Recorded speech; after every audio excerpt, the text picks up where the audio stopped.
Stop. You haven't subscribed to the channel yet. Subscribe now. We have new stories every day. Now, let's go. I came home that evening expecting nothing out of the ordinary. The house was quiet, too quiet. No sounds of the TV, no music playing, not even the usual clicking of Emily's laptop keys. Just silence. I stepped into the living room, tossing my keys onto the coffee table, and that's when I saw her sitting on the couch, knees pulled up to her chest, arms wrapped around herself. Her face was pale, and there was this strange, vacant look in her eyes. "What's wrong?" I asked, kicking off my shoes. She didn't answer. Just sat there, staring at nothing. My stomach twisted a little. Emily was never like this. She was sharp-tongued, always full of opinions, the kind of woman who had a comeback for everything. Seeing her like this was off. I walked closer. That's when I saw the crumpled piece of paper in her hands. She gripped it so tightly her knuckles were white. "Emily," my voice was sharper this time. "What the hell is going on?" She blinked as if noticing me for the first time. Then, wordlessly, she extended the paper toward me. My heartbeat picked up as I took it from her. The first thing I saw was the letterhead of a medical clinic. My eyes scanned down, and then I stopped breathing. Positive. It was an STD test result. The world around me shifted. The walls felt like they were caving in. My hands clenched the paper so tightly it crinkled, and for a long moment, I just stood there, frozen, my brain refusing to make sense of what I was looking at. Emily, my wife. How the hell did this happen? My voice was eerily calm, but inside, a storm was brewing. She didn't answer immediately, just swallowed hard and ran a shaking hand through her hair. "I don't know," she stammered. A bolt of fury shot through me. "You don't know?" My voice rose sharp and disbelieving. "Emily, are you seriously about to sit there and tell me you don't know how you got an STD? Her lips parted, but no words came out. I saw then that flicker of panic in her eyes. That moment where she realized she was caught and had no idea how to spin it. I took a step forward. She shrank back into the couch. "Tell me the truth. Now." She opened her mouth, then closed it again. And that's when it hit me like a freight train. The wedding. 2 weeks ago, she had gone to Chicago for her friend's wedding. A weekend trip, just her and a few of her college friends. She had sent me pictures, selfies with the bride, boomerangs of champagne toasts, blurry snaps of a crowded dance floor. She had come home exhausted, slept for almost a full day, and brushed off any questions I had about the trip with vague, lazy answers. And now this. I felt sick. "Chicago," I said coldly. She flinched. I let out a bitter, humorless laugh. "That's it, isn't it? That's where this happened." "No," she burst out too quickly, too desperately. I swear, I didn't shut up. My voice was sharp as a blade. She clamped her mouth shut. I turned away, running a hand down my face, trying to stop my thoughts from spiraling. My wife. She had done this. She had gone to that wedding, lied to my face, and now she was sitting here, trying to act like she had no idea how this happened. And then, like she had suddenly found her footing, her expression changed. Her shoulders squared, her lips pressed into a tight line. And in the blink of an eye, she wasn't the panicked, trembling woman I had walked in on anymore. She was defensive. "I don't know why you're freaking out," she snapped. "This doesn't mean anything. The test could be wrong. Or maybe you gave it to me." I actually laughed at that. A cold, sharp bark of disbelief. "Are you out of your goddamn mind? I haven't touched anyone but you in years." She crossed her arms. "Well, neither have I." I stared at her, waiting for her to crack, waiting for her to admit it.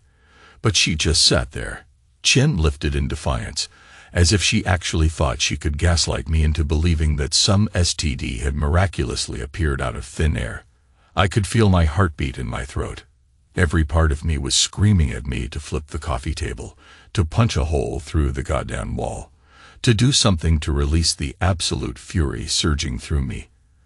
But I didn't. Instead, I threw the paper onto the floor. "I'm getting tested," I said, voice cold. "And if I don't have it, you're done lying to me." She didn't reply. Just looked away, jaw tight. I turned and walked out. I needed answers. I drove straight to the clinic, my mind running 100 miles per hour. The anger was there, simmering just beneath the surface, but underneath it was something worse, a feeling I didn't want to name. Something sharp and ugly that twisted deep in my chest. Betrayal. Emily was lying to me. I knew it. I had seen it in her face, in the way she had hesitated before handing me that test result. But what really got to me, what really made my blood boil, was how quickly she had tried to turn it on me, as if I was the one who had stepped out, as if I was the one who had destroyed our marriage. I gritted my teeth as I pulled into the parking lot of the urgent care clinic. The fluorescent lights inside buzzed softly as I checked in. The nurse barely looked at me as she handed me the paperwork. I filled it out with hands that felt too steady, considering the storm raging inside me. The test was quick. A blood draw, a few awkward questions from the doctor, and then I was out of there. Results in a few days. I didn't need them to know the truth, though. Emily had cheated on me. I gripped the steering wheel as I sat in the car, my breathing heavy. I should have been furious, should have been ready to drive back home and demand the truth out of her. But instead, all I felt was cold. Like my body had already processed the rage and was now just running on empty. I needed proof. Not just a medical test, something undeniable. Something she couldn't spin or manipulate. Because if there was one thing I knew about Emily, it was that she never admitted she was wrong unless she had no other choice. And if she had been capable of lying straight to my face tonight, she was capable of a lot worse. I drove home slowly, taking the long way, trying to clear my head. By the time I pulled into the driveway, the lights inside were still on. She was waiting for me. I stepped inside, closing the door behind me with deliberate slowness. Emily was still on the couch, but now she had her arms crossed, legs tucked under her, watching me like I was an intruder in my own home. "Well," she asked. Her voice was clipped, defensive. "Did you get tested?" I tossed my keys onto the counter. "Yeah," she nodded as if that proved something. "Good." I exhaled slowly, staring at her. "Why don't you just tell me the truth?" "Emily." She rolled her eyes. "I already did. I don't know how this happened." I scoffed. "So what? You expect me to believe a magical STD just appeared out of nowhere?" She shifted uncomfortably. "Maybe I had it before we met. And it just bullshit." My voice came out sharper than I intended. "We've been together for 7 years. You think it just now decided to show up?" Her lips pressed together.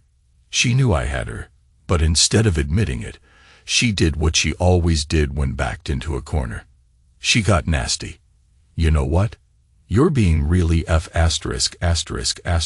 anti-paranoid right now," she snapped. "I told you the truth. If you don't believe me, that's your problem." I let out a slow, humorless chuckle. "You want to know what I think?" She glared. "Not really." I ignored her. "I think you went to that wedding and had yourself a little fun.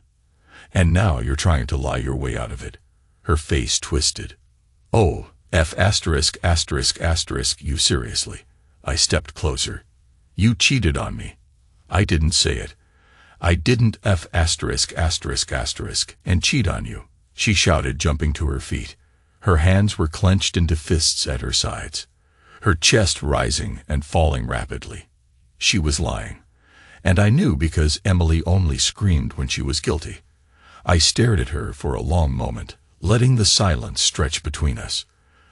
Then slowly, deliberately, I pulled out my phone. Her eyes flicked to it wary. "What are you doing?" "I'm going to find out who it was." Her face went pale. "Gotcha." I unlocked my phone and opened our phone bill account. Emily didn't know much about tech. She probably thought deleting messages or call logs from her phone made them disappear forever. But I had access to everything. The numbers, the timestamps, all of it. I scrolled down looking for anything unusual. And then there a number one that showed up over and over again in the past 2 weeks, late at night, sometimes multiple times in a row. I clicked on it, copying it into my contacts. Emily was still watching me, frozen in place. "Who is this?" I asked, holding up the screen. Her lips parted slightly. A flicker of something crossed her face: guilt, panic, hesitation. But then, like flipping a switch, she forced her expression into something neutral. "I don't know," she lied. "You don't know?" I repeated, voice calm. "Must be spam." I stared at her, then slowly, purposefully hit the dial button. The phone started ringing. And then somewhere inside the house, from another room, another phone started ringing too. A muffled vibration. A phone inside our house. My blood ran cold. I turned my head toward the sound. Emily did too, her eyes widening slightly. Then, before I could react, she moved fast. She lunged past me, sprinting toward the hallway. And in that moment, I knew whoever had been calling her, whoever she had been talking to late at night, they were here. I didn't think, I just moved. Emily was already halfway down the hall, her bare feet slapping against the hardwood as she bolted toward our bedroom. I took off after her, adrenaline kicking in, my heart pounding so hard it felt like it was trying to break out of my chest. She reached the door first, yanking it open with so much force it slammed against the wall. I was right behind her, my pulse roaring in my ears, and just as she dove toward the bed, I saw it, her nightstand drawer, half open. A phone. A second phone. I grabbed her by the wrist before she could reach it, yanking her backward. She let out a shriek, twisting in my grip, her other hand clawing at me, trying to break free. But I wasn't letting go. Not this time. "Whose phone is that?" My voice thundered through the room. Emily thrashed in my grip. "Let me go." "Who?" "The F asterisk asterisk asterisk. Is it my house?" She kicked out at me, catching my shin. Pain exploded up my leg. But I didn't care. I let go of her arm just long enough to lunge for the nightstand, grabbing the phone before she could. I had barely wrapped my fingers around it when she tackled me. We hit the floor hard, her nails digging into my arm, her breath ragged and furious in my ear. She was fighting like an animal, desperate, her hands grabbing at the phone. But I was stronger. I rolled, pinning her underneath me, gripping the device so tightly my knuckles ached. "Stop lying to me." I roared, my face inches from hers. For the first time she stilled. Her chest rose and fell rapidly beneath me, her pupils blown wide. There was something there, fear, maybe, or maybe just the realization that she was well and truly caught. "Who is it?" I demanded, voice low and deadly. She swallowed hard, her breath shattering. "No one." I exhaled sharply through my nose. Then, without breaking eye contact, I unlocked the phone. No password. Idiot.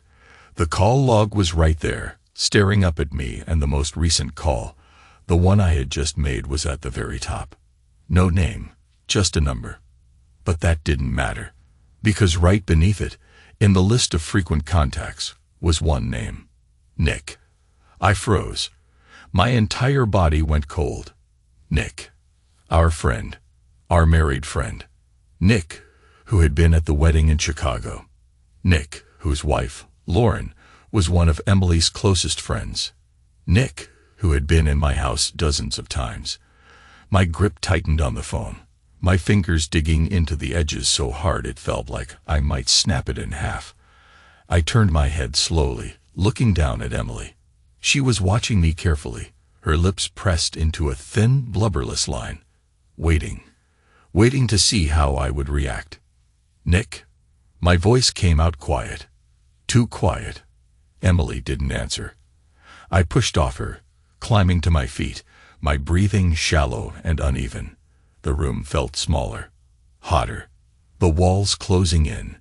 Nick, my so-called friend. I clenched my jaw so hard it ached, staring down at the phone in my hand, my vision tunneling. I wanted to throw it, smash it, put my fist through the goddamn wall. Instead, I took a slow, measured breath, then another, and then I turned, walking out of the bedroom without another word. Emily scrambled up behind me. "Where are you going?" I ignored her, moving down the hall. Hey, I'm talking to you." I kept walking. "Jason." I stopped in the doorway of the kitchen, back still to her. Then slowly I turned around. Emily was standing in the hallway barefoot, her hair a mess, her eyes blazing with something I couldn't quite place. She wasn't apologizing. She wasn't crying.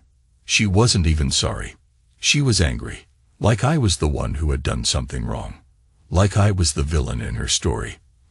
I let out a quiet laugh, shaking my head. "Wow," I muttered under my breath. "You really don't give a shit, do you?" She crossed her arms. "What do you want me to say, Jason?" I stared at her. "You want me to cry? To beg? To act like some pathetic wife groveling for forgiveness?" She let out a sharp, bitter laugh. "Not gonna happen." I exhaled slowly, dragging a hand down my face. "Unbelievable." She shrugged. "It's not like you're some saint either." I blinked. Then I actually laughed. "What? You think I don't know about the way you look at other women?" She accused, stepping closer. "You think I haven't seen the way you flirt with waitresses, with your coworkers? God, Jason, you act like you're so asterisk, ing perfect, but newsflash, you're not." I stared at her in sheer disbelief. "Are you seriously trying to justify cheating on me by saying I smiled at a waitress?" She shrugged again, lips twisting into something that almost looked like a smirk. "I'm just saying, maybe you should look in the mirror before you go acting all high and mighty." Something in my chest snapped. I took a slow, deliberate step forward. Emily held her ground, chin tilting up in defiance. "You cheated on me," I said, voice like steel. "And not just with anyone, with our friend. With a guy whose wife trusts you.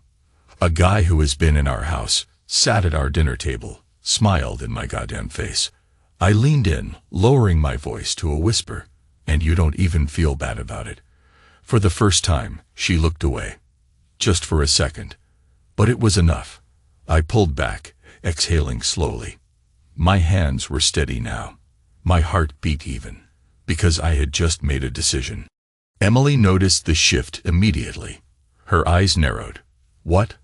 I met her gaze. "You'll see." Then I grabbed my keys, walked out the door, and drove straight to Lauren. Lauren opened the door wearing an oversized sweater and leggings, her blonde hair pulled into a messy bun. She looked surprised to see me standing there.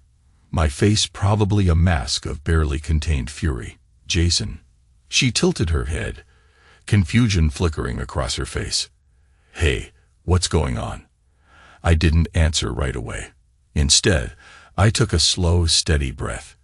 Gripping the doorframe so tightly, my fingers ached. "Is Nick home?"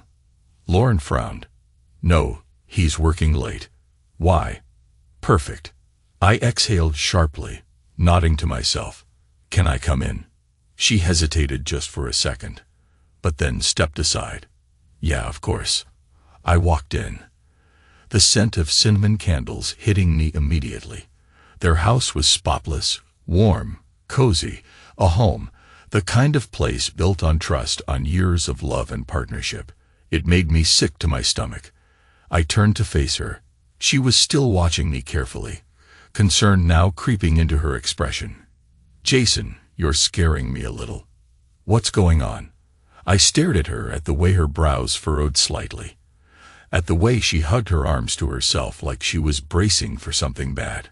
I hated what I was about to do, but she needed to know. I reached into my pocket and pulled out Emily's second phone.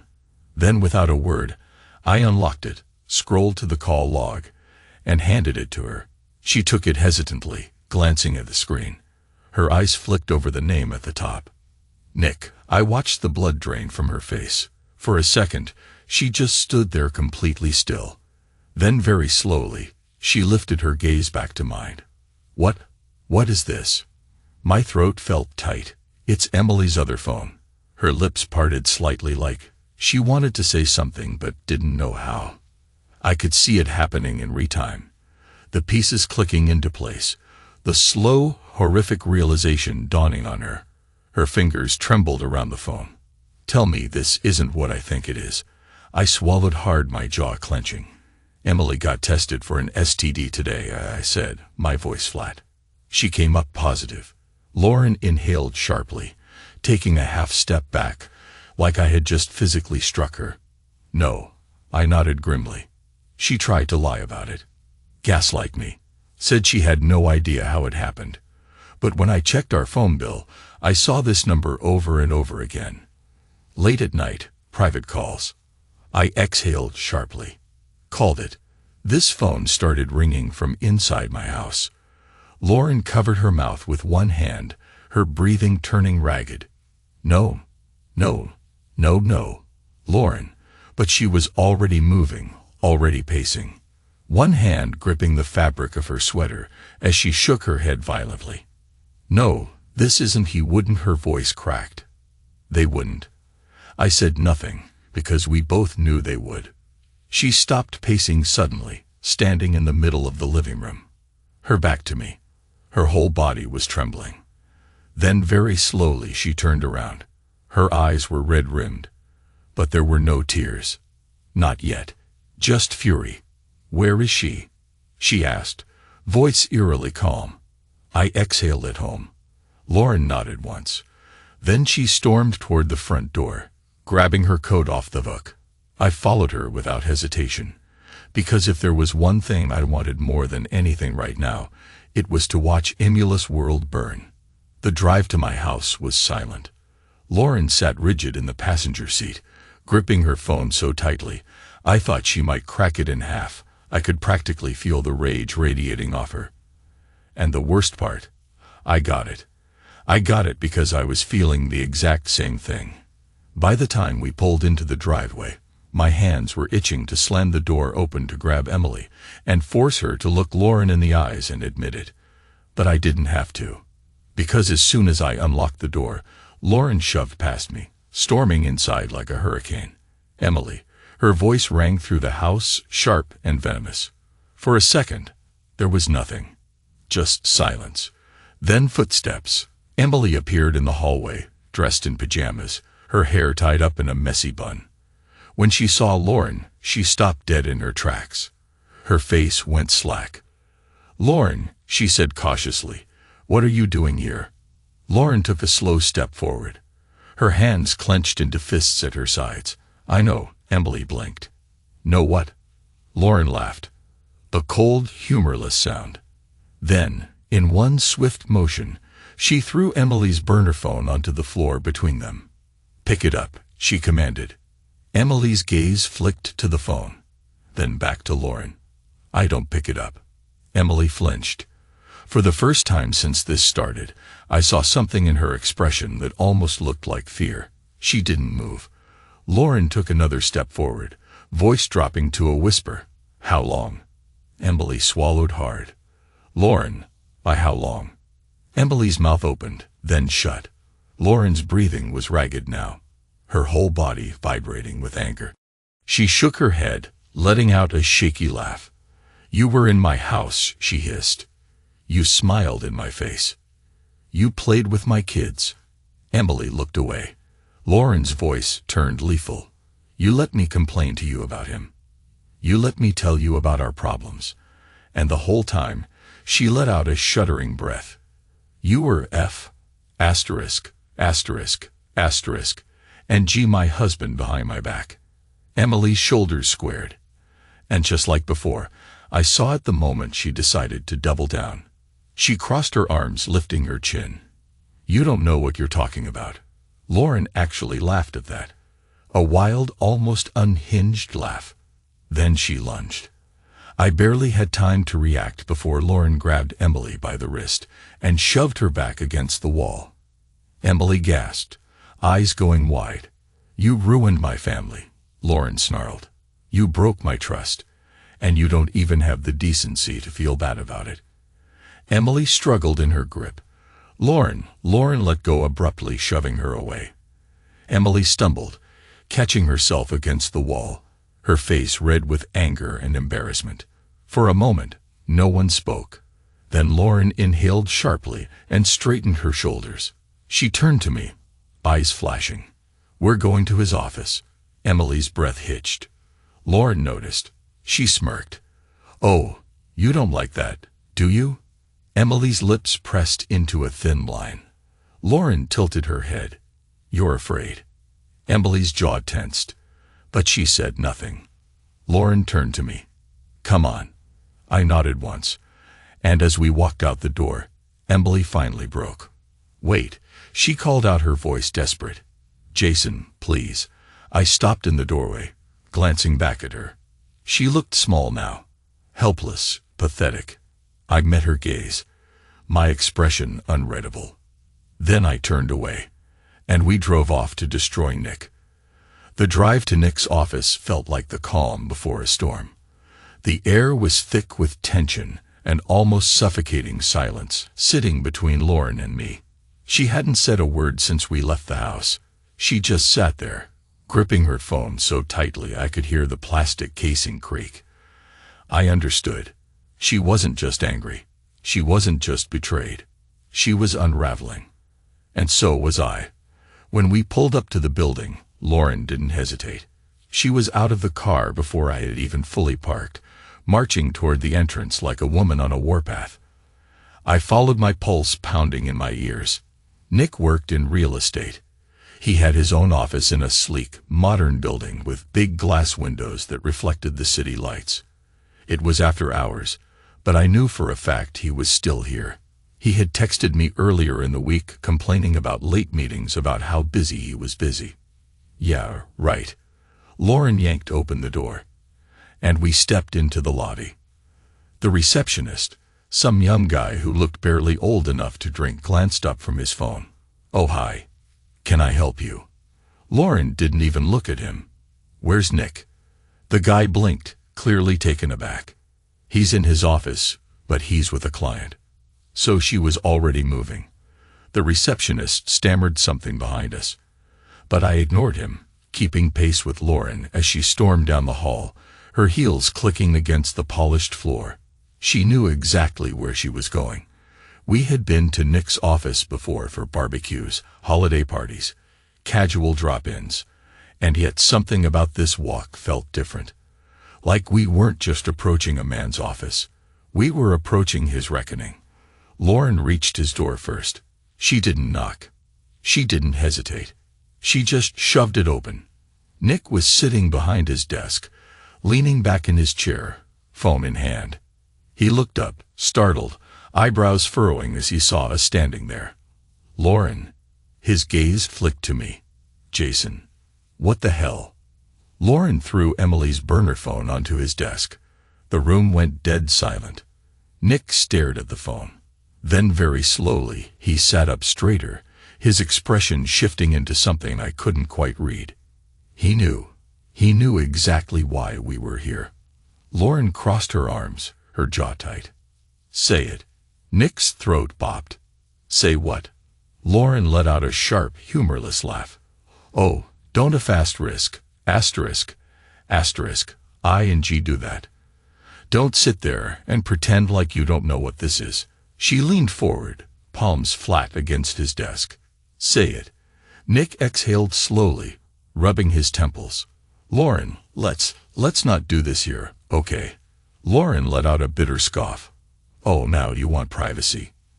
Now after you spend months sneaking around behind my back, after you have asterisk, asterisk, asterisk, Ed, my best friend, and came home to me like nothing happened." She shook her head. No, you don't get privacy, Nick. Not anymore."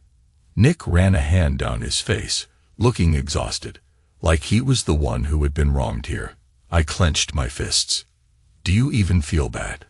I asked, my voice quiet. Nick glanced at me. For a second, I thought I saw regret there. Guilt. But then, just like Emily, he did what cheaters always do. he deflected. This isn't just my fault, he said. Lauren inhaled sharply. Excuse me. Nick sat back in his chair, shrugging. I mean, yeah, okay. I have asterisk, ed up. I get it. But let's not act like our marriage was perfect, Lauren. You've been distant for years, always putting the kids first, always shutting me out. Lauren slapped her hands down on the desk so hard that even I flinched. Nick froze. Lauren was seething. Are you serious right now? She hissed. You're blaming me. You think being distant is an excuse to screw my best friend? Nick rubbed his face again, like he was exhausted from having to explain himself. I'm just saying, it wasn't like I went looking for it. I exhaled sharply, shaking my head. You are unbelievable. Nick turned to me, his expression hardening. And you? His lips curled into something that almost resembled a smirk. You think Emily was some innocent victim in all this? You think she wasn't talking shit about you the entire time? I felt my heart beat in my throat. Lauren stiffened. What the hell is that supposed to mean? Nick leaned forward, resting his elbows on his desk. It means your perfect best friend was running her mouth, telling me all about how miserable Jason made her, how he was boring, predictable, didn't give her enough attention. I clenched my jaw so hard it hurt. And you know what? Nick continued, looking straight at me now. She said the same things about you, Lauren. About how you were always too busy being a mom to care about your husband. How she felt sorry for me. Lauren's breathing hitched. I saw the way her hands trembled slightly, but she didn't back down. Instead, she tilted her head, her voice dangerously soft. And you believed her? Nick exhaled, running a hand through his hair. It wasn't about believing her, Lauren. It just happened. Lauren laughed. A short, sharp sound. Oh, right. It just happened. She nodded slowly as if processing something. Then abruptly, she reached into her bag and pulled out her phone. Nick frowned. What are you doing? Lauren ignored him. She scrolled for a second, then held up the screen. A picture. Nick's face drained of color. I stepped closer, peering over Lauren's shoulder. And then I saw it. A photo of him and Emily. Together, in a hotel room, his hand gripping her waist, her face buried in his neck, his wedding ring off. My stomach churned. Nick let out a shaky breath. Where did you get that? Lauren's eyes flashed. Emily isn't as smart as she thinks she is. She smirked. Looks like she backed up her photos to the cloud. And guess who had access? Nick swallowed hard. Lauren, but she wasn't listening. She was already dialing a number, putting the phone on speaker. Nick paled. Who are you calling? Lauren met his gaze. My lawyer. Nick's eyes widened. Wait, Lauren, let's talk about this. But she just turned away, stepping toward the door as the call connected. I followed her without hesitation. And as we walked out of that office, leaving Nick scrambling behind us, I realized something. This wasn't just revenge anymore. This was war, Lauren, and I didn't say a word to each other as we walked out of Nick's office. We didn't need to. She was already on the phone, her voice eerily calm as she spoke to her lawyer, laying out everything. Nick's affair, the proof, the burner phone, even the STD. Her words were measured sharp, precise. It was like watching a surgeon dissect a body emotionless and efficient. I should have felt victorious. Instead, I felt empty. I drove Lauren back to her house, neither of us speaking, both lost in our own thoughts. When I pulled into her driveway, she exhaled slowly, staring at the darkened windows of her home. My kids are asleep in there, she murmured. I didn't respond. She turned to me, then her expression unreadable. Jason, I met her gaze. What are you going to do? The question hung in the air between us. I knew what she was asking. Was I going to divorce Emily?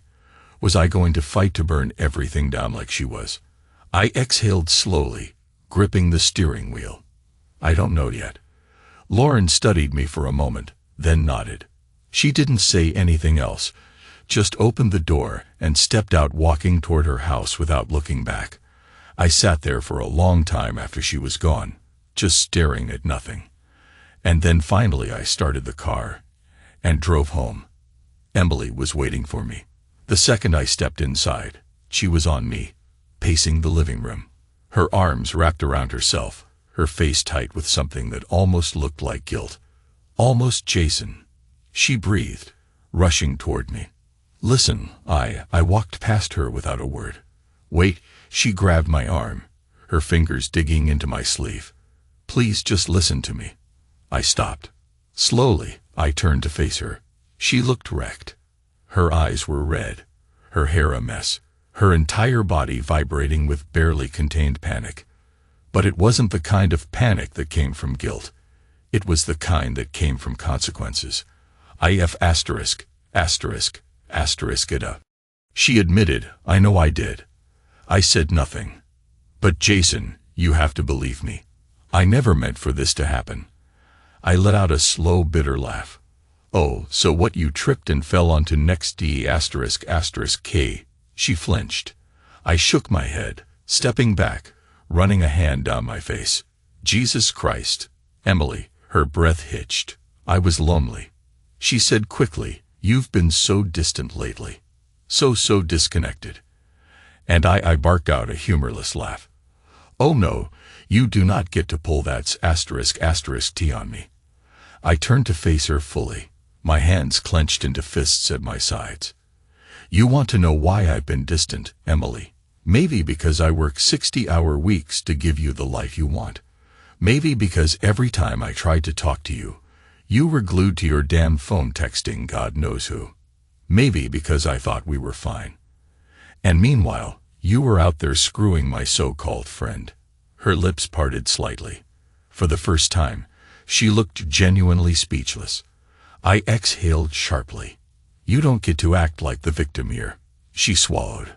I know, do you? I laughed, shaking my head. Because when I caught you, you tried to gaslight me. You tried to blame me. And now what? Now that Lauren knows, now that Nick's world is burning down. Now you're sorry. Emily's jaw tightened. I was scared. I scoffed. Yeah, scared of getting caught. Silence. She didn't deny it. That was it. That was the final nail in the coffin. I stared at her for a long moment, then took a slow, deep breath. I want a divorce. Emily's entire body tensed. Jason, I don't want to hear it. I cut her off. My voice was steady, controlled. I'm done. You made your choice. Now you get to live with it.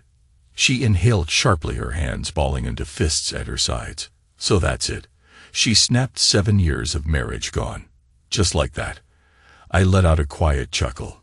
7 years of marriage were gone the second you spread your legs for Nick. Emily's eyes flashed with something, anger, shame, maybe both. She exhaled sharply, shaking her head. You're making a mistake. I tilted my head. Am I? You'll regret this. I smirked. No, Emily. The only thing I regret is trusting you. I turned away, walked down the hall, entered our bedroom, and grabbed a duffel bag from the closet, shoving in enough clothes to last a few nights. I wasn't staying here. Not with her. Not anymore. As I zipped up the bag, I heard Emily's voice from the doorway. Where are you going? I didn't answer. I threw the bag over my shoulder, brushed past her, and walked out the door. I wasn't running away. I was just getting ready. Because this wasn't over. Not by a long shot. I didn't go to a hotel. Didn't crash at a friend's place. Instead, I drove straight to Lauren's house. I wasn't sure why. Maybe because she was the only other person who truly understood what I was going through. Maybe because I wasn't ready to be alone with my thoughts. Maybe because I wanted to know what Nick's next move was. When I pulled into her driveway, I could see the glow of the living room lights through the curtains. I hesitated for a second, then stepped out of the car and knocked on the door. It only took a few seconds before Lauren answered. She looked exhausted. Her hair was a mess, her sweater slightly off her shoulder, and there was a nearly empty glass of wine in her hand. But her eyes were sharp, alert, calculating. She took one look at me and exhaled. You left her. I nodded. Lauren took a sip of wine, then stepped aside. Come in. I walked inside. And for a moment, neither of us said anything. Then, without warning, Lauren threw back the rest of her wine and slammed the glass onto the counter. Nick came home, she said, voice tight. I straightened. What happened? She let out a sharp, bitter laugh. He tried to play it cool at first. Like maybe if he acted calm, I'd calm down. But when I told him I already had a lawyer, he lost his damn mind. I frowned. What do you mean? Lauren turned to face me fully, crossing her arms. He went on this whole rant about how I was overreacting, how one mistake shouldn't ruin everything. Her lips curled into a bitter smirk. And then, get this, he actually had the audacity to tell me that I wasn't thinking clearly, that we should take a few days to cool off. I let out a dry chuckle. So basically, he thought he could control you. Lauren tilted her head. Exactly. I ran a hand down my face, exhaling. Jesus. He really thought he could talk his way out of this. Lauren nodded, her expression dark. And when he realized that wasn't happening, he started threatening me. My head snapped up. What? She let out a slow breath. Not physically, she clarified. But he started talking about the kids, about how a divorce would tear them apart, about how he'd make sure I wouldn't get full custody. She scoffed, as if he's ever been an involved father, as if I don't have years of proof that I've done everything while he's been out playing F***. ING house with Emily. Anger flared hot in my chest. He's trying to intimidate you. Lauren's eyes flashed. Let him try. I stared at her. She wasn't crying. She wasn't falling apart. She was pissed, and honestly, I respected the hell out of her for it. I leaned against the counter, crossing my arms. So what's the plan? Lauren exhaled sharply, running a hand through her hair. I meet with my lawyer tomorrow. I want full custody. I want the house. And I want every single dollar I'm entitled to. I smirked. Good. She studied me for a moment. And you? What's your move? I rolled my shoulders, exhaling slowly. I don't just want a divorce, Lauren. My voice was calm, steady. I want revenge. A slow smile spread across her lips. Now that she murmured is something I can get behind. I didn't go to bed that night. Instead, Lauren and I sat at her dining table hashing out every single detail we could use against them. Nick had a lot to lose. His reputation, his business, his family. He prided himself on being the perfect guy, the great dad, the successful entrepreneur, the charming husband. If people knew the truth, if his clients knew the truth, it would destroy him. Emily, on the other hand, she was about to lose the comfortable life she had built for herself. No more cushy house, no more adoring husband to fund her lifestyle. She was about to be completely on her own. And something told me she wouldn't handle that well. By the time the sun started rising, Lauren and I had a solid game plan. She was going after everything. I was making sure Emily walked away with nothing. And Nick was about to find out what it felt like to have his entire world collapse around him. Because this wasn't just about getting justice anymore. This was about making sure they never forgot what they did to us. At exactly 8 a.m., I walked into the best divorce attorney's office in town. I wasn't playing games. I wasn't dragging this out. I wanted Emily out of my life as fast and as painfully as possible. And if I could make sure she suffered for what she did, even better. The lawyer, Mark something, was a sharp-looking guy in his late 40s, dressed in an expensive suit and radiating quiet confidence.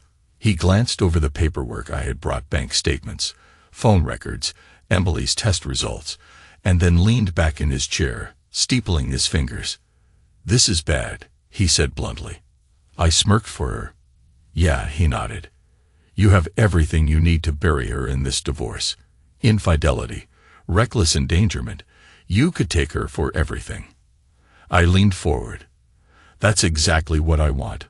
Mark studied me for a second, then nodded. "All right, let's talk strategy." By noon, I had everything set in motion. Divorce papers were being drawn up, financial assets were being examined, and every single dirty little secret Emily had was about to be laid bare. I didn't go home. Instead, I met up with Lauren. She was already 3 steps ahead. Her lawyer had been ruthless. Not only was she filing for full custody of the kids, but she was also demanding a complete financial audit of all of Nick's accounts. If he had been sneaky with money, if he had used a single shared dime on Emily, he was screwed. We sat in her car outside Nick's office building, drinking coffee and going over the final details. "You sure you want to do this?" Lauren asked, glancing at me over the rim of her cup. I didn't hesitate. "Absolutely." She smirked. "Good." Then she pulled out her phone and hit send. The fallout started immediately. Lauren had crafted a beautifully worded email attaching the photo evidence of Nick and Emily's affair, the call logs, and even Emily's STD results. She sent it to Nick's entire office. Every single employee, every single business partner, every single client. By the time we parked near the office, it was chaos. Nick's name was being dragged through the mud. His clients were pulling out of deals. His employees were whispering. And best of all, he had no idea what was coming. Lauren smirked as she scrolled through the responses. "Looks like Mr. Family Man is about to lose a lot of money." I leaned back, exhaling slowly. Good. But we weren't done. Not even close. I finally went home that evening feeling lighter than I had in days.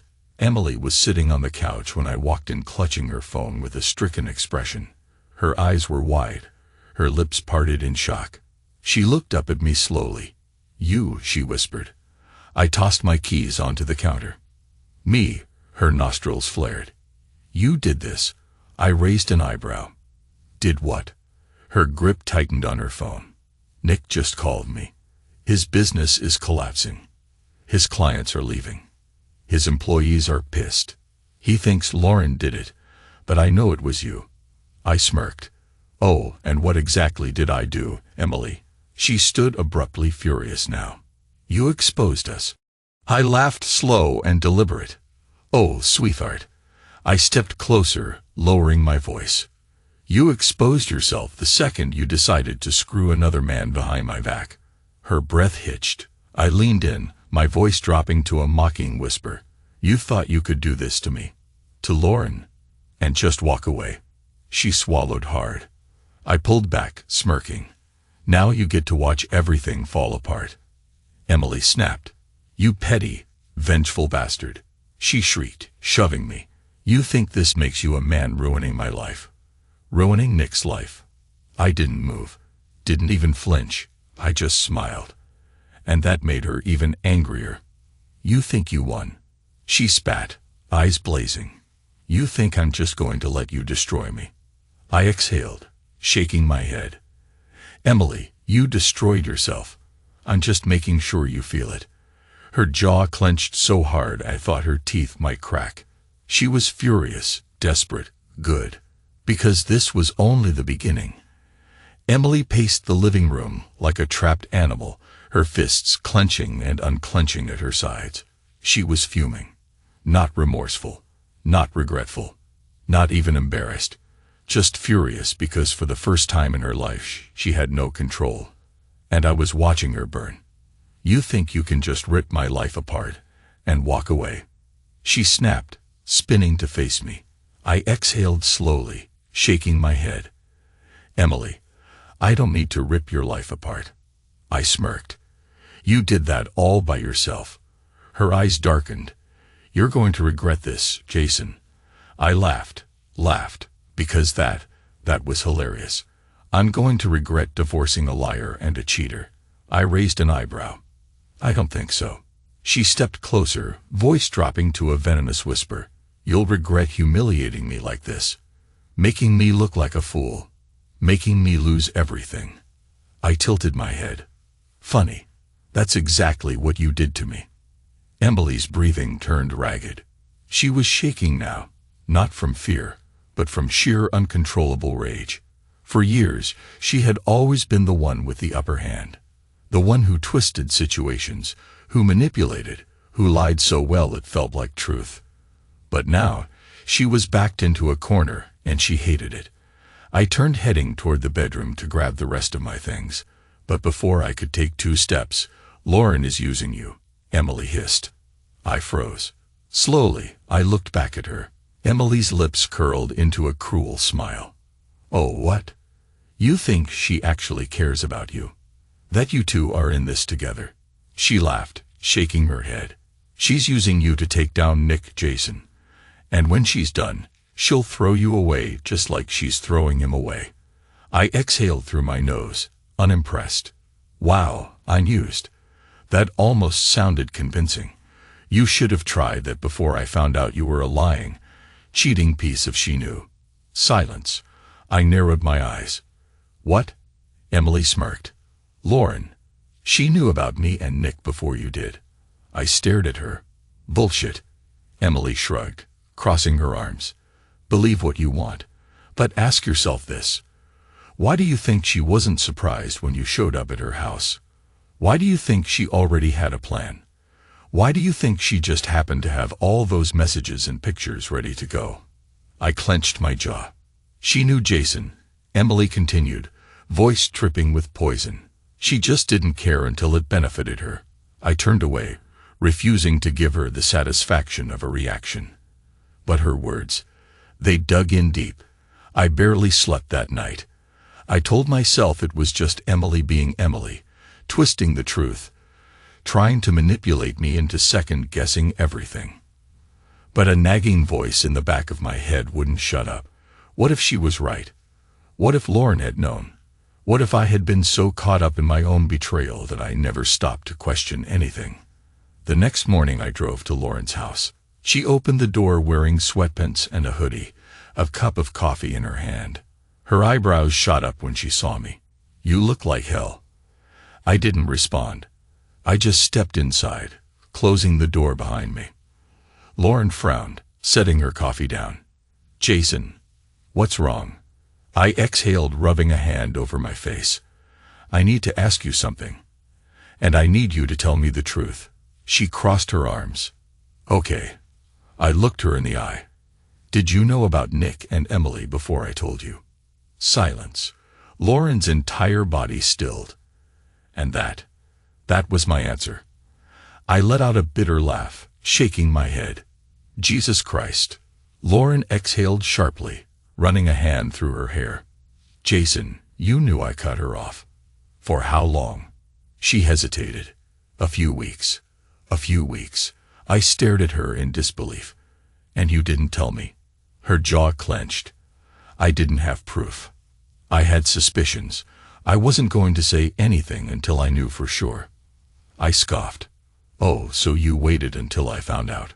Until I showed up at your house with the evidence?" Lauren's eyes darkened. "You think this was easy for me?" She snapped. "You think I didn't want to tell you that I didn't hate myself for keeping it in?" I shook my head, stepping back. "You were supposed to be my friend, Lauren." Her face twisted. "And you were supposed to be mine." I narrowed my eyes. "What the hell is that supposed to mean?" She let out a bitter laugh, shaking her head. "You really don't see it, do you?" "See what?" Lauren crossed her arms. "Jason, you weren't happy. Not with Emily. Not for a long time." Clenched my jaw. She exhaled sharply, shaking her head. "Did you ever stop to think about why I didn't tell you? Maybe because deep down you already knew. Maybe because part of you didn't want to know." I exhaled sharply, running a hand over my face. "Jesus. Lauren, you sound just like her." Her eyes flashed. "Don't you dare." I let out a humorless laugh. "What? You're both just so good at justifying as **T when it benefits you." Lauren shook her head, stepping back. "This isn't about me. This isn't about what I did or didn't tell you. This is about you finally admitting that Emily wasn't the only liar in your marriage." I stilled. Lauren's voice dropped. "You lied to yourself every single day." I opened my mouth, then closed it because she wasn't wrong. I had known somewhere deep down in the way Emily stopped touching me and the way she laughed at her phone, but never at me in the way she made me feel like a chore. I had ignored it because admitting it would have meant admitting that my marriage had been dead long before Emily ever slept with Nick. I swallowed hard, my throat tight. Lauren sighed, rubbing her temples. Look, you're pissed at me. Fine. But don't pretend like I'm the reason Emily cheated. Don't pretend like I'm the one who hurt you. I exhaled sharply. I need some time, Lauren. She nodded, her expression softening. I get it. I turned toward the door, pausing just before stepping out. Lauren's voice stopped me. Jason. I glanced back. She held my gaze. Don't let them win. I swallowed hard. Then I walked out. And for the first time since this started, I wasn't sure who the enemy really was anymore. I drove endlessly for hours.